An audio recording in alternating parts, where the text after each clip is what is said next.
Welcome to Meet Me for Coffee. I have my guest, Dr. Nitin Bhatnager. Did I say that right or did I screw it up? Bhatnagar. Bhatnagar, there we go. So Nitin I've known for quite a while. He's an intuitive cardiologist amongst some other valuable techniques that he has, and I'm going to have Nitin share with you what this intuitive cardiologist actually is or is kind of creating into. Hi everybody. So I started off my career as a general cardiologist. I went to medical school, did the usual track, cardiology training, and went into practice.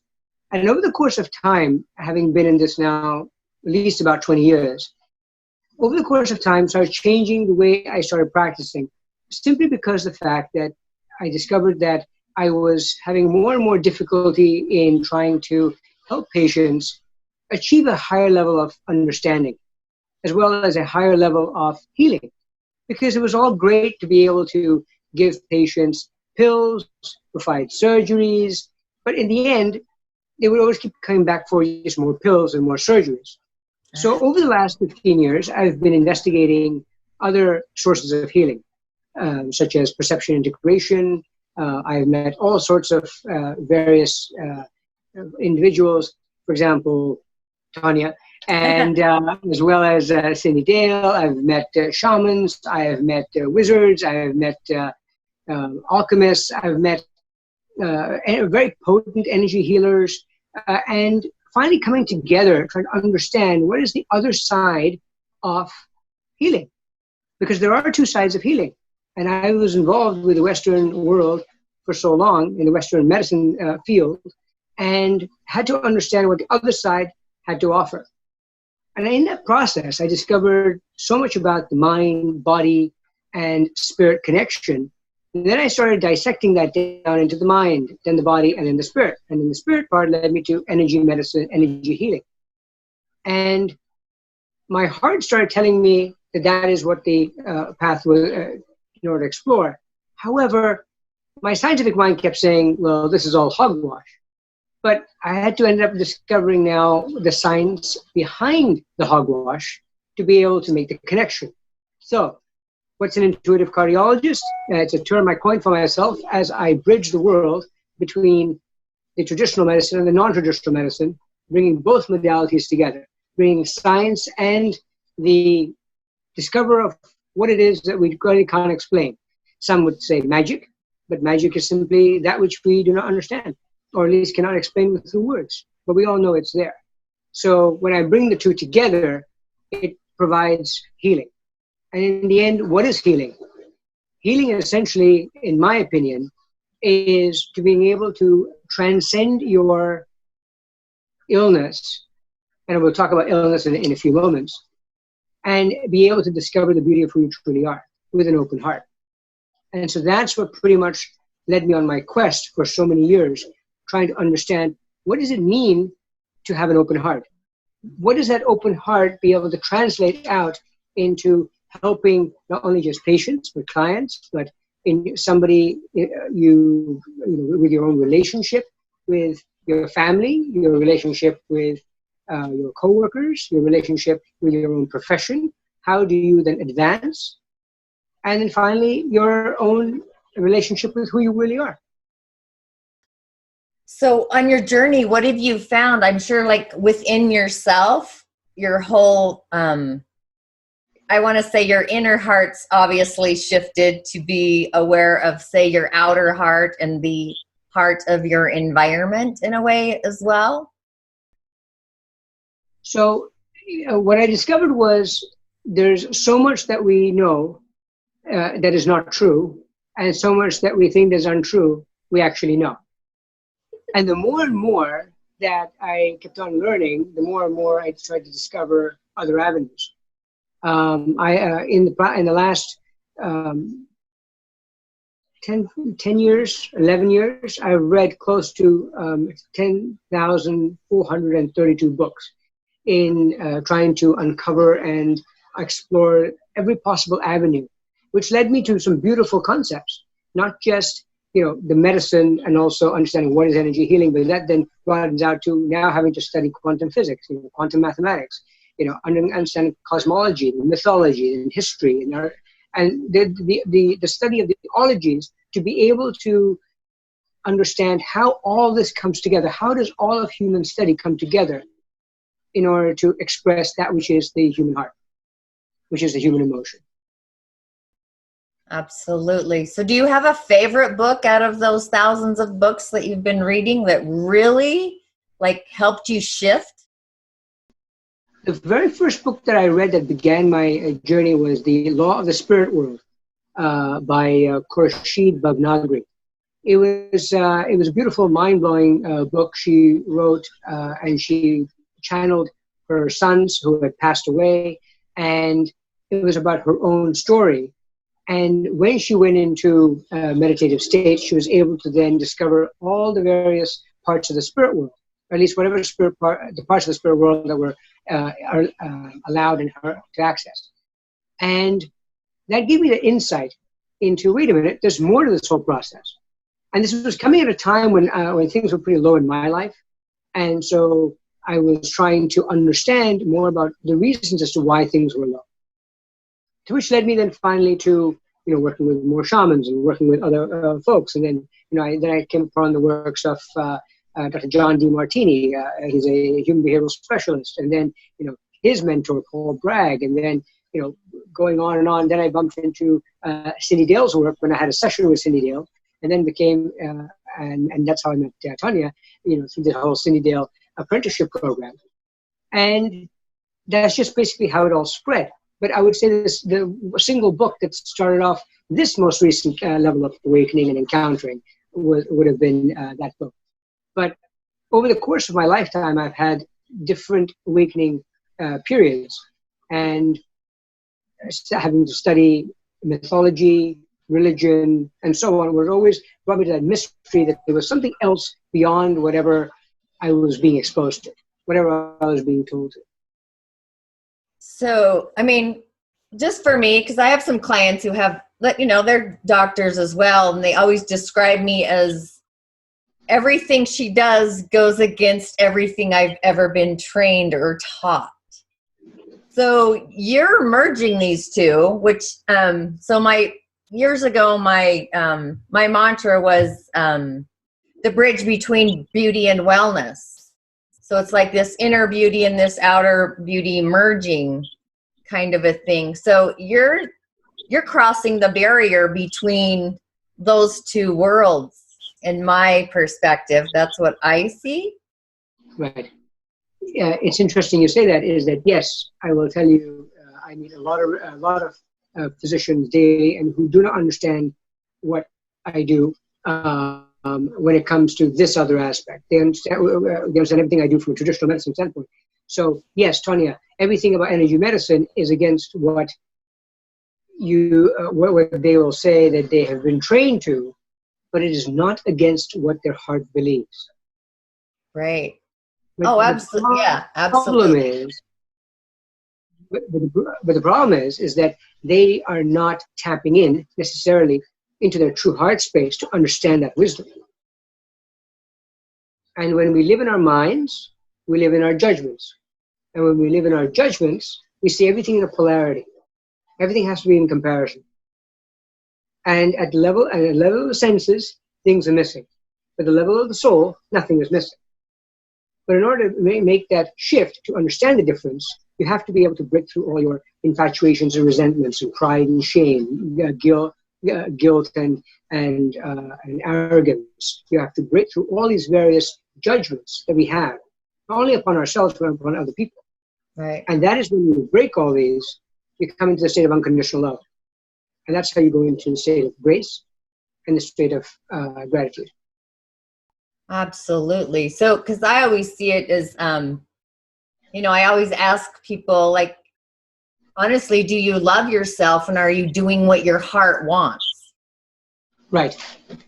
And a lot of people will do more what their mind wants over what their heart wants. And Correct. That's kind of when the chaos kind of starts, because their mind's involved over what their heart is trying to express. Right. And that, on the same point, I would tell you is that the body is actually what actually makes the decisions in life. It is not the mind. We are told by society that we need to think and so on, but because of this, right? And this starts off from a very early childhood stage. We end up being told what to think, how to think, what to think, and we ignore what our body's sacral sounds are. Our very nature, our very bones, to be able to guide us and tell us what the answer should be. Let me explain. When we end up making judgments, we may make rash judgments depending upon our emotions. Emotions are brought through our judgments. But the problem is that if we don't actually take the time and slow this process down and listen to what our body says and listen to our vibrational frequency, that doesn't help us be able to make the right decision, because that right decision is now being made by the heart. Once you allow that process, then the decision that you're making is true with and congruent with your soul. So what happens is, look at a little child. It's quite typical where you ask a little child, 2 years old, 3 years old, "Hi, do you want you want these peas? Or do you want this thing to eat? Or do you want this toy?" Well, typically, if you watch them very carefully, they will pause, and they will have this sacral hum. They'll go, which actually is where the origins of the concept of comes from. So the child will actually have this hum, because what they're doing is, through that hum, they are vibrating throughout their body. They're asking their body for what is it that the body wants, what nutrition does the body want, and then the response then comes back and then goes to the mind and says yes or no. But the problem is we ignore it, because what we do is we tell children, for example, "No, you need to finish eating all this food on your plate. You've got to eat the vegetables." And so you sort of put the force and the anger and the stress on these children to be able to now subordinate to somebody else. Again, now you're creating a subordination judgment. And then what also ends up happening is you say, "Well, children in Africa don't get any food, and you're wasting it. You're being bad." Now you create another judgment. Now you've created guilt. You're creating shame. You're creating, "Hey, I'm a bad kid for leaving this food."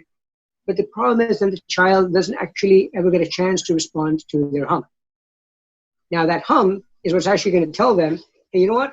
Let's not eat anymore. My belly's full." But the problem is, when they ignore that, they'll just keep on eating because that's what mommy told me to do or daddy told me to do, right? Both parents are involved. And they end up finally then, obesity begins at a very, very young age. Yeah, I see that a lot. Like, because most of my friends would think I do have a eating disorder, but I'm very conscious of my body and what it tells me. And if I do eat something, I generally know within 15 minutes or less if I shouldn't have eaten it, or, I want more, but I generally just the vibration of the food, when you're more consciously aware of it. And I feel like through the sound, like you said, and the toning, like that's kind of where the beliefs start happening that create this other cosmic highway of issues, so it's this emotional state of awareness, because then, our feelings don't really have a voice.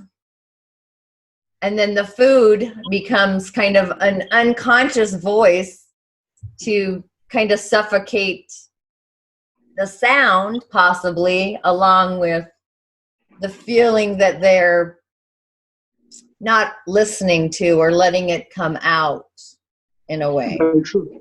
Yeah. Right? So what happens also is that when we end up using food, and I'll talk about food for a second, but in the future we can talk more about that. I'm a nutrition coach as well as a CrossFit coach, so I have a big value in talking about nutrition and helping not only my patients but also my athletes. But when you end up having the nutritional aspect of this, and you ignore that mind, and you're just going straight to the arm to food reflex, you are ignoring your body. And when you're ignoring your body, at that very moment, you're not really sure what feeling, what trigger happened that requires you to go have that food. You may not be actually hungry. So, I'll give you an example. Let's say someone walks in and you go into your office and there are a box of donuts, and you just reflexively grab the box of donuts and you start eating some sugar. You're not actually paying attention and being mindful of the choice to understand, is that choice of taking the donut because I'm truly hungry, because you haven't given that time for your body to understand this, because if you do, the body may very well say, hey, I want something more substantial than just pure sugar. Or are you coming from a space of shame or pride or a feeling of guilt or something else that's right behind that emotion just before you pick up the food? But because there's no pause, there's no holding space for that emotion to come out, what ends up happening is you end up grabbing the food and ignoring that emotion. But now that sits in your psyche years, decades, your whole lifetime. And throughout the time, it'll keep on seeping out in various forms for you to be able to balance this out. Right. But if you don't balance this out, you will eventually keep on getting more and more situations that you will attract, so that you can do this. So on that point, when you're to explain the mind-body connection, when there's a whole connection between your psychology and your physiology. So when it happens is that when your psychology is out of balance, your physiology takes over, trying to tell you where you're out of alignment. Right. I'll give you an example. And then when you ignore your physiology, your sociology reminds you. I've found friends coming to you and saying, hey, you don't look so good. Are you okay? What's going on? And so on. But if you ignore your sociology, then your theology will come in to remind you. And by theology, I'm not just talking about religion. I'm talking about the whole universal consciousness comes to help you bring back into balance. Mm. This is what you call the mind-body connection. So when you, for example, let's say if you're being burdened by something and you are having a lot of issues with people's decisions and so on, and you're having to feel like you're having to be burdened by those decisions, and you're having to shoulder the responsibilities, invariably you might discover having shoulder pain. Right. Let's say, for example, if you're subordinating to somebody else's ideas and you have to keep listening to them, you might have a knee pain because you're kneeling down to their concept. So if in this fashion, right, and you can sort of map out, and I've gone through thousands of diseases where you can map out where the actual illness is related to some degree of psychological imbalance. So when you find the psychology and where's that out of balance, and you correct that, the symptoms go away. And I've done this with plenty of clients, including my regular patients in the office after I've discovered, it's not a cardiology issue, and let me now help you in another way that I can. And we discovered these various ideas, and we developed them. And next thing you know, their symptoms are going away. Because what happens is that if you ignore your psychology, your physiology continues to expand and discover an illness. And if you ignore it long enough, now you've got a disease. Now you keep taking pills and stuff for it, but it still doesn't really go away because you haven't taken care of the underlying problem. And the underlying problem could very well have been from years ago: guilt, shame, pride, arrogance, whatever. The beautiful example I'll give you for diabetes. Mm-hmm. Diabetes is the lack of sweetness of life, not being able to truly appreciate the sweetness of life. That's one, from an energy medicine standpoint, that is one of the teachings. From another aspect of this, I can show you, is that it's to do with pride, when you're self-righteous. So when the more self-righteous you are, the higher your blood sugar is. The more self-wrongus you are, the more you put yourself down, the more hypoglycemic you become. In other words, your blood sugar keeps dropping. But the more diabetic you become, the more because of the more self-righteous you are, the blood sugars keep on climbing up.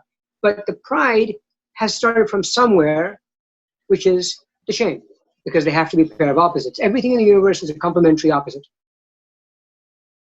So when you find the shame and you find the pride, and you actually take care of this, you come back into balance, your blood sugars start to improve.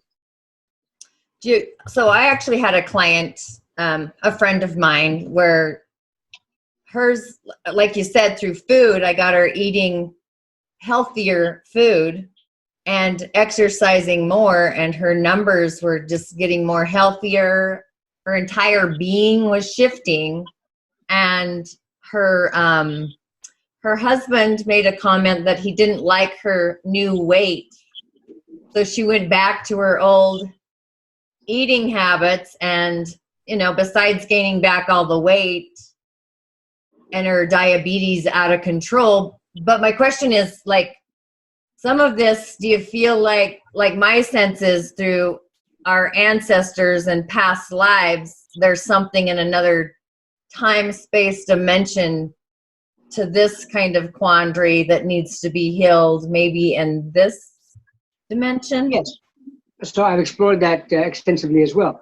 And you're absolutely right. So it's called epigenetics. And we've done a lot of work on this. And we've discovered that, you can have genetics that are being tagged while you're in the womb, but these are also coming in from other sources, such as maybe your grandparents, or even prior to that. Can also come in your own past experiences. There's a famous psychic. I don't remember his name. I will send that to you. A beautiful series of books. He channeled all of the Atlantis works through interviewing thousands and thousands of people, and through hypnosis. And he's documented cases, and he studied all their works and whatever they channeled through. And very interesting enough, they found that many a time these people in other timelines, when for example, like a child was now being born, they looked very similar to their grandparent, but the grandparent, they shared the exact same features. And people say, well, that's a doppelganger. But no, they discovered that it was actually the same epigenetics, and the person actually started behaving exactly the same way as the grandfather, even though never having met the grandfather. It's part of emotional inheritance. So to your second part of your question, which was, how do we heal this? Yes, healing is part of, going through the whole timeline and cleaning it up.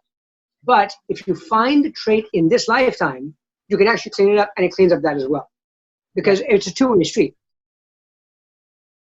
Absolutely. So, because that, to me, that's like the shaman side of the work that I do, besides the energy work, is the ancestral lineage of why something's happening, and then somebody comes back to heal what happened 5 lifetimes ago or 5 ancestors ago or something to that extent.